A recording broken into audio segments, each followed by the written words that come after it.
Good morning, students. Today we are here with another topic of chapter first, the rise of nationalism in Europe.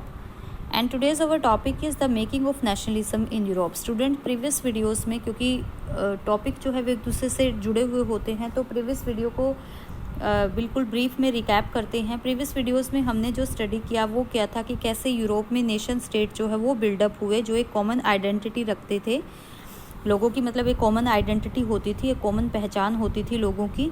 उसके बाद हमने उसमें study किया था, जो फ्रेडरिक सोरायू का विज़न है वो उसमें स्टडी किया था कि एक डेमोक्रेसी कैसे डेवलप हुई धीरे धीरे यूरोप में, नेशनलिज्म की फीलिंग को बूस्ट मिला और डेमोक्रेसी जो है वो राइज हुई।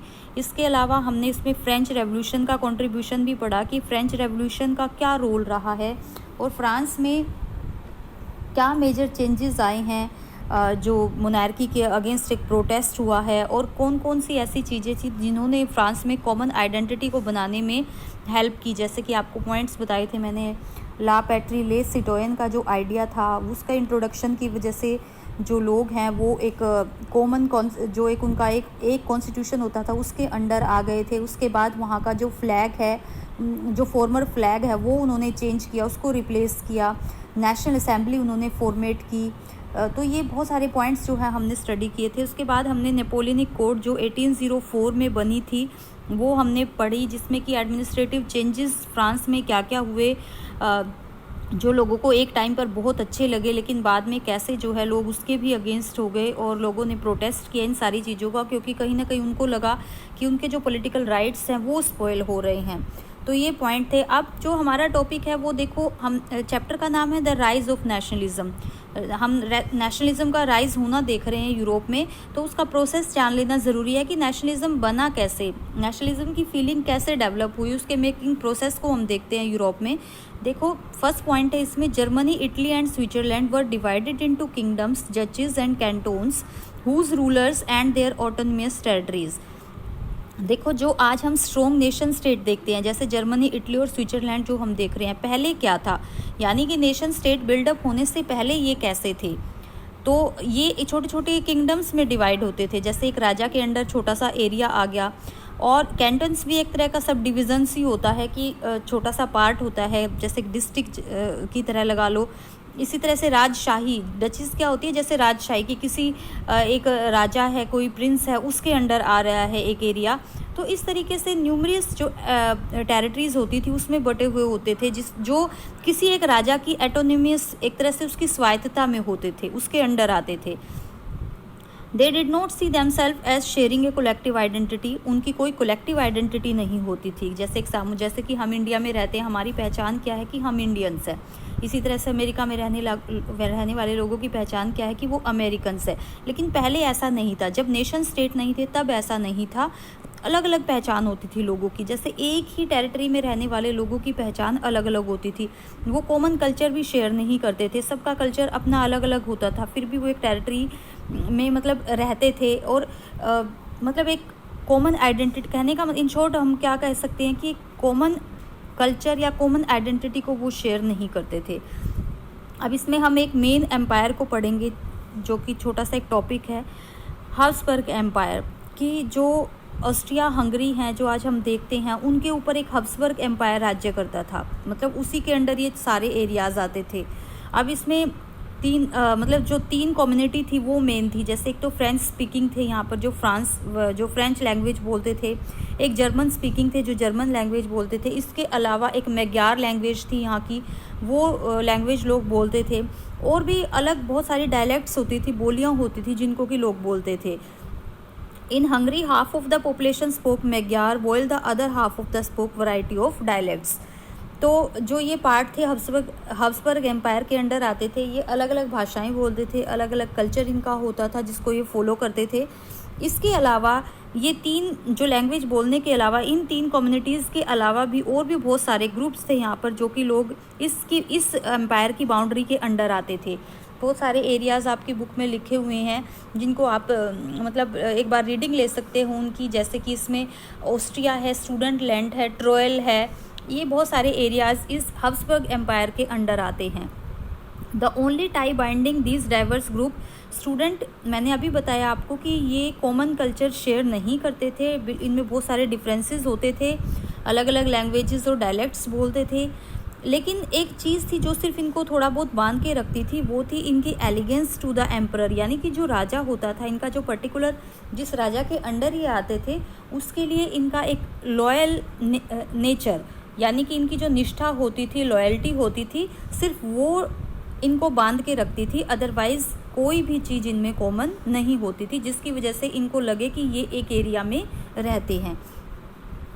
नेक्स्ट हमारा जो टॉपिक है, इसमें हमने अभी ये देखा कि एरिया में किस तरीके से लोग रहते थे, मतलब एरिया जो थे, जो पार्ट थे वो कैसे बटे हुए थे।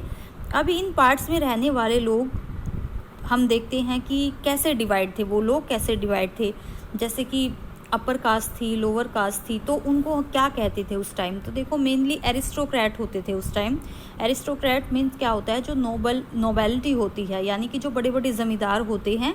इसके अलावा छोटे छोटे जो न्यू मिडिल क्लास कैसे अराइज हुए उस टाइम, कैसे बने, जो किसान थे, जो बिल्कुल छोटे छोटे, जो जिनको कहें कि जो लैंड लेबर थी, वो कैसे एक थोड़े से ऊपर उठे, वो हम देखते हैं इसमें। देखो socially and politically a landed aristocracy was the dominant class on the continent. उस टाइम जो सबसे ज़्यादा डोमिनेंट क्लास होती थी, जिसका प्रभुत्व था, वो होती थी एरिस्टोक्रेट। जो एरिस्टोक्रेसी होती थी उनके पास क्योंकि काफ़ी सारी ज़मीनें होती थी, तो थोड़ा सा वो अपना कंट्रोल रखते थे। और वो लोग जैसे एक एरिया में रहने वाला ज़मींदार दूसरे एरिया में रहने वाले ज़मींदार को काफ़ी मतलब मिलजुल के रहते थे वो लोग। The members of these class were by a common way of life that cut across region, मतलब वो उनका जो रहने का तरीका था वो कॉमन था। क्योंकि देखो एक ज़मींदार के पास भी बहुत ज़्यादा ज़मीन है और दूसरे ज़मींदार जो दूसरे एरिया में रहता है उसके पास भी, तो उनके रहने के तौर तरीके होते थे वो काफ़ी हद तक सिमिलर होते थे। और वो एक दूसरे से अपनी जो बॉन्डिंग है वो भी बना के रखते थे। इसके लिए वो क्या करते थे, जैसे उनकी जो फैमिली रिलेशन होते थे वो कनेक्टेड होते थे। जैसे एक ज़मींदार दूसरे ज़मींदार के घर में मतलब उनकी शादियां हो जाती थी, तो इससे क्या होता था, उनकी जो पावर होती थी वो और ज़्यादा स्ट्रॉन्ग हो जाती थी।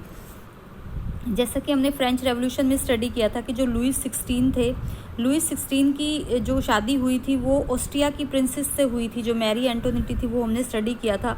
तो इस तरीके से क्या होता था कि जैसे कोई युद्ध वगैरह हो गया, किसी दूसरी टेरिटरी को ऑक्यूपाई करना है, तो वो एक दूसरे की हेल्प करते थे। The powerful aristocracy was however numerically a small group, मतलब ये इतने ज़्यादा नहीं होते थे, कम होते थे। The growth of towns and the emergence of commercial classes, इसके साथ जैसे जैसे कस्बे बनते गए, क्योंकि मैंने आपको बताया था कि जो 18th सेंचुरी में इंग्लैंड में सबसे पहले इंडस्ट्रियलाइजेशन जो है वो स्टार्ट हो गया था। तो इंडस्ट्रियलाइजेशन जैसे स्टार्ट हुआ तो छोटे छोटे टाउन्स बनने लगे, कमर्शियल क्लासेस अराइज होने लगी। और जो कमर्शियल क्लासेस और टाउन्स है उनकी एग्जिस्टेंस किस पे डिपेंड करती थी, वो मार्केट पे डिपेंड करती थी। जैसे कि प्रोडक्शन अगर मार्केट में कहीं ज़्यादा हो रहा है, यानी इंडस्ट्री थोड़ी ज़्यादा डेवलप हो रही है, तो जो टाउन्स होते थे उनका शेप ज़्यादा होती रहती, मतलब ज़्यादा बड़ा टाउन बन जाता था और कमर्शियल क्लासेस जो है वहाँ पे ज़्यादा होती थी। इसी तरीके से industrialisation began in England in the second half of the 18th century. सबसे पहले जो इंडस्ट्रियलाइजेशन है, ये भी आपका एक अलग से चैप्टर है, ये सबसे पहले इंग्लैंड में स्टार्ट हुई थी, यानी इंडस्ट्री बननी इंग्लैंड में स्टार्ट हुई थी जो मिड 18th सेंचुरी में। लेकिन तो इसका मतलब क्या है कि जो टाउन्स हैं या जो कमर्शियल क्लासेस है वो उनका एग्जिस्टेंस सबसे ज़्यादा स्टार्टिंग में कहाँ पे होगा, इंग्लैंड में होगा। लेकिन फ्रांस और जर्मन में जो है ये बाद में 19th सेंचुरी में इसकी स्टार्टिंग हुई। तो फ्रांस और जर्मन के एरियाज़ में जो है जो टाउन्स हैं या जो कमर्शियल क्लासेस है वो उनका एग्जिस्टेंस जो है वो बाद में स्टार्ट हुआ।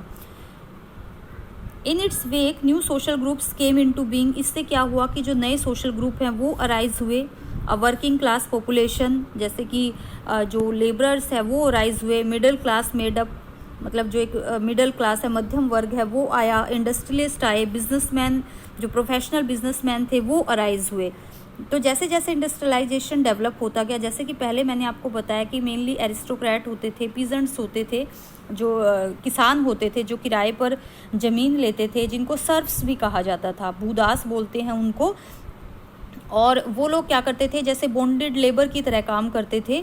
लेकिन धीरे धीरे जैसे जैसे इंडस्ट्री डेवलप होती चली गई, इंडस्ट्रियलाइजेशन बढ़ता गया, तो नए नए टाउन्स बनते गए, कस्बे बनते गए, और नया एक जो वर्किंग क्लास पॉपुलेशन है पहले पीजेंट्स में होता था, सिर्फ किसान होते थे।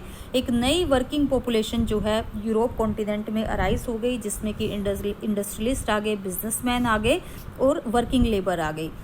It was among the educated liberal middle classes that ideas of national unity following the abolition of aristocratic privileges gained popularity. Student, जैसे ही एरिस्टोक्रेसी, अब देखो जैसे जैसे लोगों के अंदर अवेयरनेस आएगी तो क्या होगा, लोग एरिस्टोक्रेसी की जो नेगेटिव पॉइंट्स हैं उनको समझेंगे। जैसे जैसे जो एरिस्टोक्रेसी है वो ख़त्म हुई यूरोप में, तो इसके बाद क्या हुआ, धीरे धीरे वहाँ पर एक जो प्रिविलेजेस गेन पॉपुलैरिटी, जो विशेष अधिकारों की एरिस्टोक्रेट जो कि क्योंकि उनके पास जो प्रिविलेजेस होते थे, विशेष अधिकार होते थे, तो धीरे धीरे जब वो ख़त्म हुए तो एक नेशनल यूनिटी का आइडिया जो है वो लोगों के अंदर आया। और इस नेशनल यूनिटी के आइडिया को देने में जो हेल्प की वो एक लिबरल मिडिल क्लास ने की, जो एक पढ़ा लिखा मध्यम वर्गीय उदारवादी वर्ग होता था, उसने इसमें हेल्प की और लोगों के अंदर जो नेशनल यूनिटी की जो आइडियाज़ थे वो ज़्यादा पॉपुलर हुए। तो इस तरीके से जो नेशनलिज़म की फीलिंग है उसका एक प्रोसेस हमने देखा कि कैसे लोग पहले रहते थे। एरिस्टोक्रेसी जो है वो फेमस थी, लोगों की एक एलिगेंस होती थी, एक निष्ठा होती थी, सिर्फ वही उनको बांध के रखती थी, अदरवाइज़ वो कोई ऐसी कॉमन आइडेंटिटी शेयर नहीं करते थे। धीरे धीरे कैसे इंडस्ट्री जो है डेवलप होती चली गई, टाउन्स कस्बे वगैरह बनते चले गए और लोगों के अंदर समझ जो है डेवलप होती चली गई और लोग जो नेशनल यूनिटी होती है उसकी इम्पोर्टेंस को समझने लगे। नेक्स्ट हमारा टॉपिक इसमें हम यही स्टडी करेंगे कि लिबरल नेशनलिज़म क्या होता है, कि लिबरल नेशनलिज़म की वजह से कैसे नेशन स्टेट बने, तो वो हमारा नेक्स्ट टॉपिक होगा। आई होप आपको ये टॉपिक समझ आ गया होगा। नेक्स्ट वीडियो में हम जो लिबरल नेशनलिज़म है वो स्टडी करेंगे। Thank you so much.